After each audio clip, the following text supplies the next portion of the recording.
Sabe aquela situação? Bem delicada, mas que, nossa, acontece muito.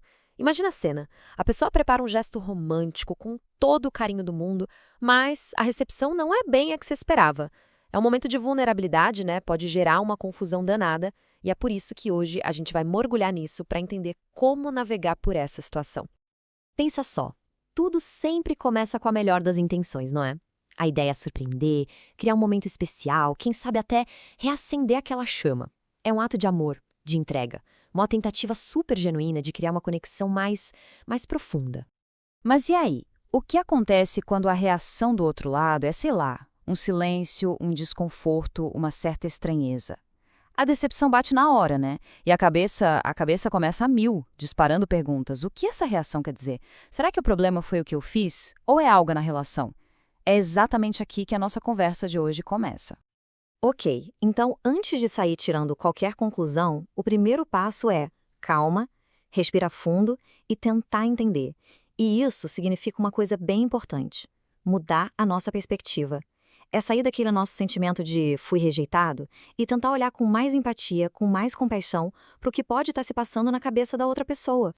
E olha, existem vários, mas vários fatores que podem explicar essa reação. E na maioria das vezes, não tem nada a ver com a intenção por trás do gesto, sabe? Por exemplo, a surpresa pode ter sido muito de repente, ou o estilo era muito diferente do que a pessoa está acostumada.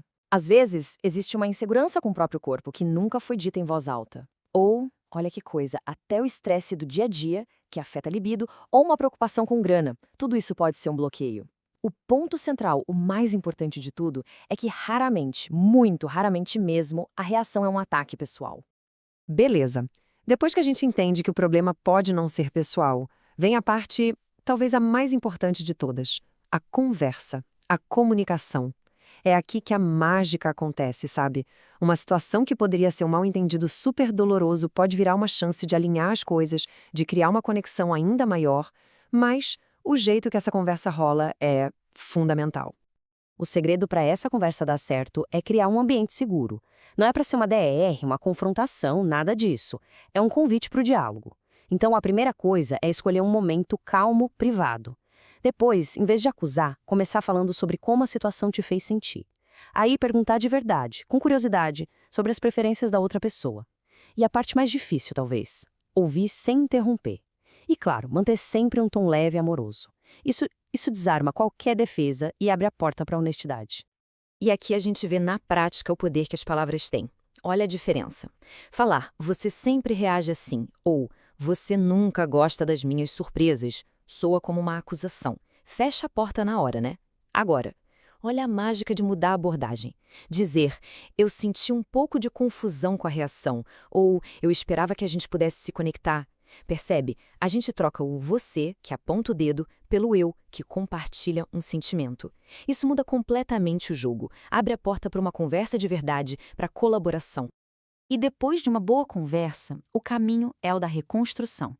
E é bom lembrar que intimidade não é um evento, sabe? Não é uma coisa que acontece uma vez. É um processo, uma construção contínua, feita de pequenas ações, tijolinho por tijolinho, no dia a dia. E falando em coisas práticas, muitas vezes o conforto e a elegância clássica ganham de lavada de algo super elaborado. Sabe o que geralmente funciona super bem? Coisas como camisolas clássicas de seda, conjuntos pretos mais simples e elegantes, ou aqueles bodes de renda que não são exagerados demais. São peças que, no geral, são bonitas, confortáveis e, principalmente, parecem autênticas para quem está vestindo. A chance de dar certo é muito maior. Agora, do outro lado da moeda, o que é bom evitar? Bom, coisas bem práticas, na verdade. Peças que são super complicadas de tirar, sabe? Isso pode quebrar totalmente o clima. Tecidos que pinicam ou são desconfortáveis, ninguém merece. E claro, cores que a outra pessoa já comentou que não gosta, ou um estilo que parece uma fantasia muito longe da personalidade de quem veste. No fim das contas, a palavra-chave é sempre autenticidade. E agora, um conceito que é, nossa, poderosíssimo: a antecipação. Muitas vezes, a verdadeira surpresa não está na lingerie ou no presente, mas na expectativa que se cria ao redor dele. Sabe, construir aquele clima ao longo do dia, com mensagens, com dicas divertidas, isso transforma um momento único numa experiência compartilhada que dura o dia inteiro. É muito legal. E claro, é super importante lembrar que a intimidade tem muitas linguagens diferentes. A surpresa romântica pode vir de jeitos que a gente nem imagina. Um gesto de cuidado, tipo uma massagem relaxante, um jantar especial feito em casa ou até uma playlist com as músicas do casal. Pequenos bilhetes escondidos, um banho de banheira a dois. Às vezes essas coisas são tão ou até mais poderosas para criar conexão. E tudo isso nos leva para a grande conclusão de toda essa conversa. Os grandes gestos são incríveis, claro que são, mas a base, o alicerce de um relacionamento íntimo, forte, essa é construída nos pequenos momentos do dia a dia. Então, o ponto crucial é esse: a verdadeira sedução, o verdadeiro romance acontece aqui, no cotidiano.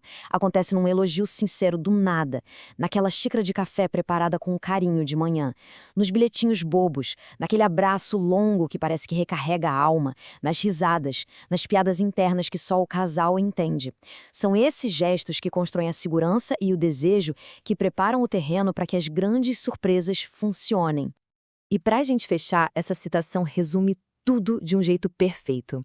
O maior tesão não está na lingerie, mas na conexão verdadeira entre dois corações que se escolhem todos os dias. É isso. Intimidade não é sobre seguir um roteiro, não é sobre um objeto. É sobre a escolha que se faz todo dia de se conectar de verdade.